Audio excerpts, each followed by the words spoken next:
মাননীয় মুখ্যমন্ত্ৰী মহোদয়ে এটা সিদ্ধান্ত লৈছিল আমাৰ প্ৰয়াত ৰাজীৱ শদিয়া দেৱৰ তেখেতৰ সহধৰ্মিনী উপাসনা বকলিয়াল গগৈ তেখেতক আমাৰ চৰকাৰৰ তৰফৰ পৰা এটা সেই অঞ্চলত ৰাজহ বিভাগৰ অন্তৰ্গত এক চাকৰি দিয়াৰ সিদ্ধান্ত লোৱা হৈছিল। আমাৰ মাননীয় মুখ্যমন্ত্ৰী ডাঙৰীয়াই এতিয়া ইয়াৰ যিখন এপইণ্টমেণ্ট লেটাৰ সেইখন তেখেতলৈ আগবঢ়াব। তেখেতক আমি অনুগ্ৰহ কৰি আগুৱাই আহিবলৈ অনুৰোধ জনাইছোঁ।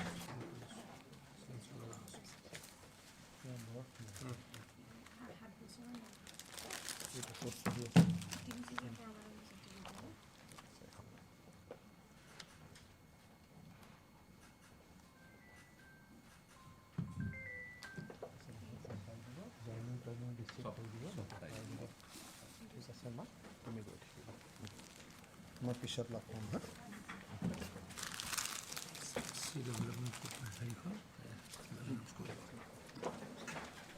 মাননীয় মুখ্যমন্ত্ৰী মহোদয়ে এটা সিদ্ধান্ত লৈছিল আমাৰ প্ৰয়াত ৰাজীৱ শদিয়া দেৱৰ তেখেতৰ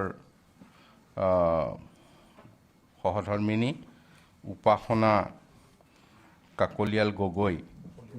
বকলিয়াল গগৈ তেখেতক আমাৰ চৰকাৰৰ তৰফৰ পৰা এটা সেই অঞ্চলত ৰাজহ বিভাগৰ অন্তৰ্গত এক চাকৰি দিয়াৰ সিদ্ধান্ত লোৱা হৈছিল। আমাৰ মাননীয় মুখ্যমন্ত্ৰী ডাঙৰীয়াই এতিয়া ইয়াৰ যিখন এপইণ্টমেণ্ট লেটাৰ সেইখন তেখেতলৈ আগবঢ়াব। তেখেতক আমি অনুগ্ৰহ কৰি আগুৱাই আহিবলৈ অনুৰোধ জনাইছোঁ।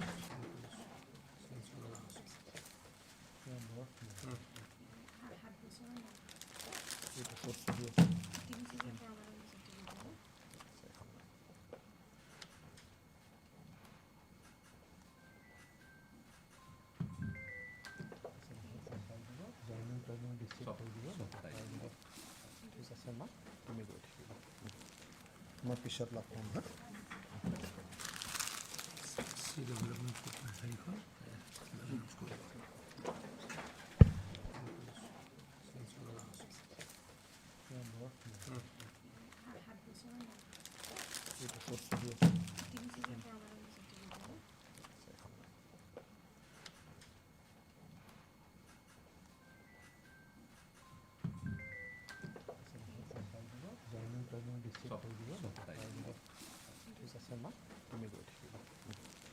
মই পিছত লগ পাম।